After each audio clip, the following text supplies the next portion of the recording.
कभी उनको किसी चुनाव में प्रचार प्रसार के लिए आमंत्रित नहीं किया जाता है, कभी उनके जो कह सकते हैं साथ में जितने विधायक आए उनको लेकर कमेंट कर दिया जाता है। और ये तमाम बातें लगातार हो रही हैं और हो भी इसलिए रही हैं कि यहाँ पर हो सकता है सिंधिया या उनके जो तमाम समर्थक हैं उनके ऊपर एक दबाव बनाने का प्रयास है कि नरेंद्र सिंह तोमर जो हैं वो ये साबित करना चाहते हैं कि मध्य प्रदेश में उनकी पकड़ इतनी मजबूत है कि कांग्रेसी विधायकों को जब चाहे वो तोड़ सकते हैं, जब चाहे अपने खेमे में लेकर आ सकते हैं, लेकिन सिंधिया वो काम नहीं कर पाएंगे, वो काम नहीं कर पा रहे हैं। जो लोग उनके साथ आए वो तो आए, लेकिन उसके बाद आप देखिए कोई बड़ा कह सकते तोड़ फोड़ कांग्रेस पार्टी में होती। मध्य प्रदेश भाजपा से दो बड़े चेहरे आमने सामने हैं। क्या बीजेपी में बड़ी फूट पड़ने वाली है? क्या ये तकरार बगावत में तब्दील हो सकती है? जिन दो बड़े चेहरों का जिक्र किया जा रहा है, एक है नरेंद्र सिंह तोमर और दूसरे हैं ज्योतिरादित्य सिंधिया। नरेंद्र सिंह तोमर ने हाल ही में भरे मंच से एक बड़ा बयान दिया। बयान था कि आजकल बीजेपी में क्रेडिट लेने की होड़ है, सांसदों के बीच में ये होड़ है कि मैंने किया, ये काम मैंने किया। लेकिन इस होड़ के लिए नरेंद्र सिंह तोमर ने ज्योतिरादित्य सिंधिया पर बिना नाम लिए हुए हमला बोला और ये कहा कि कुछ लोग मैं लाया करते हैं, लेकिन अगर इसकी बजाय अगर भारतीय जनता पार्टी का नाम लिया जाए तो वो बेहतर होगा। इशारों ही इशारों में ज्योतिरादित्य सिंधिया को नसीहत दी गई कि आप बीजेपी का हिस्सा हैं, आप अपने आप को आगे नहीं दिखा सकते हैं, आपको पीछे ही रहना पड़ेगा और बीजेपी को आगे करना पड़ेगा। जैसे कि विधानसभा का चुनाव हो या लोकसभा का चुनाव, चेहरा एक ही रहेगा, नरेंद्र मोदी। अब ऐसे में इसके साथ ही अब मध्य प्रदेश की सियासत में नरेंद्र सिंह तोमर और ज्योतिरादित्य सिंधिया के बीच में इस खींचतान को लेकर बड़ी बगावत के बू आ रहे हैं, क्योंकि ज्योतिरादित्य सिंधिया के समर्थक विधायक नाराज हैं और नरेंद्र सिंह तोमर से माफी मांगने की अपील कर रहे हैं। लेकिन इस कड़ी में अब क्या होगा, क्योंकि ज्योतिरादित्य सिंधिया की तरफ से कुछ कहा नहीं गया है और इस बीच में एक बड़ी मुलाकात भी हुई है। मुलाकात विजयपुर पर जब उपचुनाव हुआ था तो रामनिवास रावत और मुकेश मल्होत्रा के बीच में मुकाबला कड़ा था, लेकिन विजयपुर का उपचुनाव कांग्रेस पार्टी के मुकेश मल्होत्रा जीत जाते हैं और हाल फिलहाल में मुलाकात मुकेश ने नरेंद्र सिंह तोमर से की है।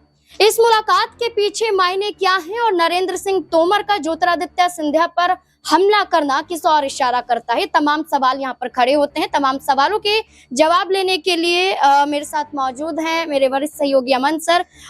सर, इस पूरे मामले को अगर हम देखें तो नरेंद्र सिंह तोमर और ज्योतिरादित्य सिंधिया के बीच में तकरार का ये पहला मुद्दा नहीं है। पहले भी कई बार नरेंद्र सिंह तोमर ज्योतिरादित्य सिंधिया के खिलाफ रह चुके हैं, लेकिन इस वक्त कहा जा रहा है कि बीजेपी का ही दोनों हिस्सा है। अगर दोनों एक दूसरे पर हमला करेंगे तो ऐसे में बीजेपी की जो मजबूती है वो कमजोरी में तब्दील होती हुई नजर आएगी। ज्योतिरादित्य सिंधिया ने कोई बयान नहीं दिया है, लेकिन नरेंद्र सिंह तोमर के बयान से क्या लगता है ज्योतिरादित्य सिंधिया को हटाने के लिए कहीं ना कहीं ये बयान है? देखिए, कहीं दबाव तो बनाया जा रहा है, क्योंकि आप देखेंगे लगातार सिंधिया को लेकर एक ऐसा माहौल मध्य प्रदेश में बन रहा है जिसमें उनकी जो अहमियत और तवज्जो है वो दोनों कम होती हुई नजर आती है।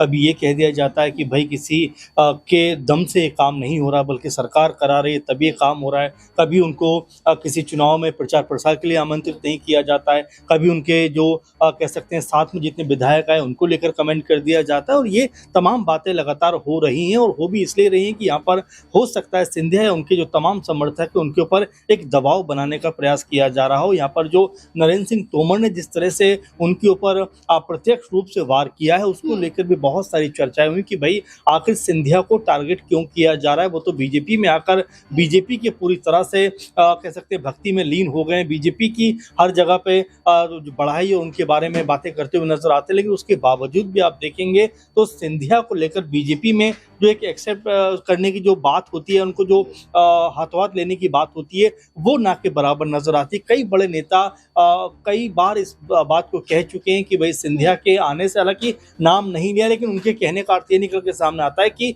वो सिंधिया को ही टारगेट करना चाहते हैं कि सिंधिया के आने के बाद बीजेपी के अंदर एक अलग तरह का माहौल नजर आता है। ऐसा लगता है कि जो भ्रष्टाचार है वो बढ़ता हुआ दिखाई पड़ता है। सौरभ शर्मा वाला चाहे मामले की बात करें या हम और तमाम मुद्दों की बात करें, उसको लेकर भी कांग्रेस पार्टी के तमाम नेताओं को टारगेट किया जाता है जो बीजेपी में शामिल हुए। तो ये लगातार हो रहा है और यहाँ पर अब सिंधिया को लेकर जिस तरह का माहौल और जिस तरह की बयानबाजी हो रही है वो जरूर इस तरफ इशारा करती है कि यहाँ पर सिंधिया को लेकर एक दबाव बनाने की जो राजनीति है, रणनीति है, वो बीजेपी नेताओं की तरफ से यहाँ पर देखने को मिल रही है।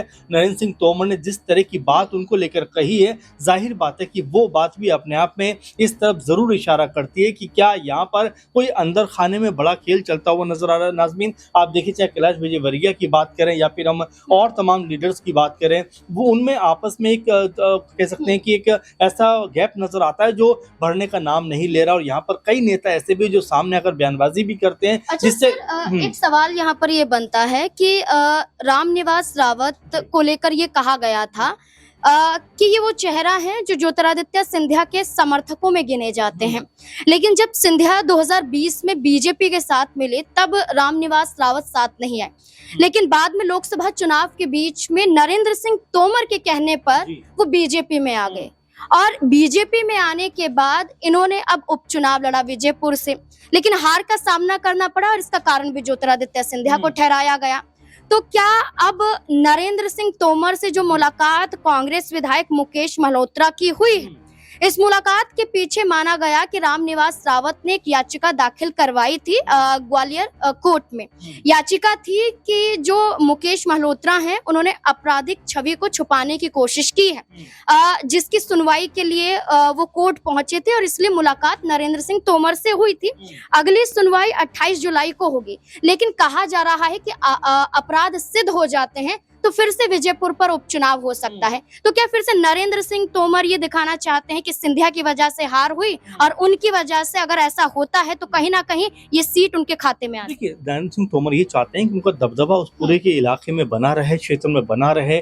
चाहे हम जो बात करें, चाहे हम मुकेश मल्होत्रा की बात करें या हम रामनिवास रावत की बात करें, दोनों मजबूत नाम है और दोनों के जरिए कहीं ना कहीं नरेंद्र सिंह तोमर जो हैं वो ये साबित करना चाहते हैं कि मध्य प्रदेश में उनकी पकड़ इतनी मजबूत है कि कांग्रेसी विधायकों को जब चाहे वो तोड़ सकते हैं, जब चाहे अपने खेमे में लेकर आ सकते हैं। लेकिन सिंधिया वो काम नहीं कर पाएंगे, वो काम नहीं कर पा रहे हैं। जो लोग उनके साथ आए वो तो आए, लेकिन उसके बाद आप देखिए कोई बड़ा कह सकते तोड़ फोड़ कांग्रेस पार्टी में होती हुई नजर नहीं आई। लेकिन यहाँ पर जिस तरह मल्होत्रा की मुलाकात हो रही है या उनका जो तमाम कह सकते हैं इसमें जो पक्ष निकल कर सामने आ रहा है, वो ये जरूर बता रहा है कि यहाँ पर नरेंद्र सिंह तोमर जरूर ये साबित करना चाहते हैं कि उनकी पकड़, उनकी मजबूती जो है पूरे इलाके में है। और जिस तरह का बयान उन्होंने कुछ दिनों पहले दिया था उससे भी कहने का ये साबित होता है कि वे सिंधिया के मुकाबले बहुत ज्यादा मजबूत है। अब देखिए वो कृषि मंत्री भी रह चुके हैं, तो जाहिर बात है कि अपने आप को वो सिंधिया से अधिक तवज्जो वाला नेता साबित करना चाहते होंगे और इसीलिए इस तरह की बयानबाजी भी कर रहे हैं, इस तरह की बातों को भी सामने रख रहे हैं। लेकिन अब क्या वाकई में सिंधिया चुप रहेंगे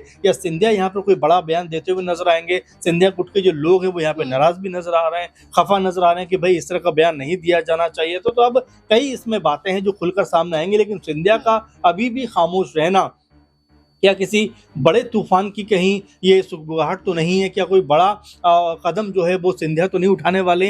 ये कई तरह के कयास जो है वो इस समय मध्य प्रदेश की राजनीति में लगते हुए दिखाई पड़ रहे हैं। बिल्कुल, जो खामोशी है इसके पीछे के तूफान की आशंका ज्योतिरादित्य सिंधिया की एक चुप्पी से लगाया जा रहा है। अब देखना होगा, क्योंकि नरेंद्र सिंह तोमर भी कोई छोटे मोटे चेहरे के रूप में नजर नहीं आते हैं, बल्कि बीजेपी का बड़ा चेहरा माने जाते हैं। केंद्रीय कृषि मंत्री रह चुके हैं और कई बड़े बड़े मंत्रालय उन्होंने संभाल चुके हैं।